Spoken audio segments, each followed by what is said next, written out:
Aubameyang au Barça, ça n'a été qu'une question de secondes. Hier, il a été aperçu à l'entraînement des Blaugrana aux côtés d'Ousmane Dembélé.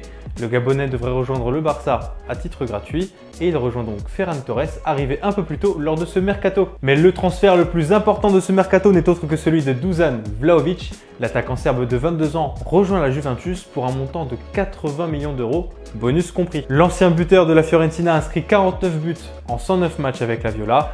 Il devrait aider la Juventus à remonter la pente en championnat. Les Bianconeri pointent actuellement à la 5e place de Serie A. Toujours dans cet objectif, la vieille dame a recruté un deuxième joueur, et pas des moindres. L'ex-milieu du Borussia Mönchengladbach, Denis Zakaria, a rallié Turin dans les derniers instants du mercato contre un peu moins de 5 millions d'euros. Mais le mercato turinois ne s'est pas arrêté là. Ses arrivées ont forcé quelques départs. Rodrigo Bentancur a filé du côté de Tottenham, accompagné du prodige suédois Dejan Kulusevski. Le premier est arrivé dans le cadre d'un transfert sec à hauteur de 19 millions d'euros. Le second a été prêté jusqu'en juin 2023 avec option d'achat aux Spurs. On peut également mentionner le départ d'Aaron Ramsey, prêté aux Rangers. La valse des milieux continue. Tanguy Ndombele est de retour à l'OL.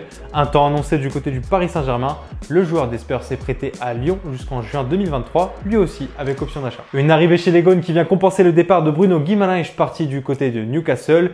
Les nouveaux riches de Premier League se sont offerts le Brésilien pour 50 millions d'euros. Kieran Trippier, Dan Burn, Matt Targett et Chris Wood complètent les arrivées chez les Magpies. Toujours en Angleterre, mais cette fois-ci à Aston Villa, Philippe Coutinho est arrivé chez les Villains au tout début de ce mercato.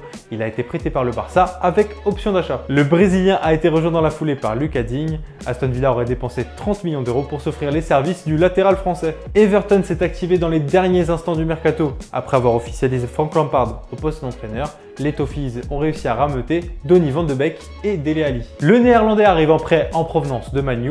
Dele Alli, lui, s'est engagé pour 2 ans et demi.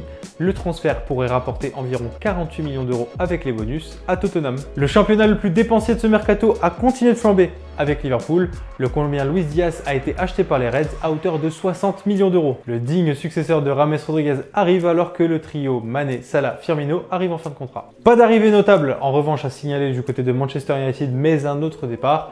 Anthony Martial s'est engagé avec Séville pour les 6 prochains mois en prêt. Enfin, le sourire de ce mercato, Christian Eriksen va retrouver les terrains à Brentford 7 mois après son malaise cardiaque. Alors qu'il était sans contrat depuis sa rupture à l'amiable avec l'Inter, l'international danois pourrait apporter un brin d'expérience aux promus de Premier League.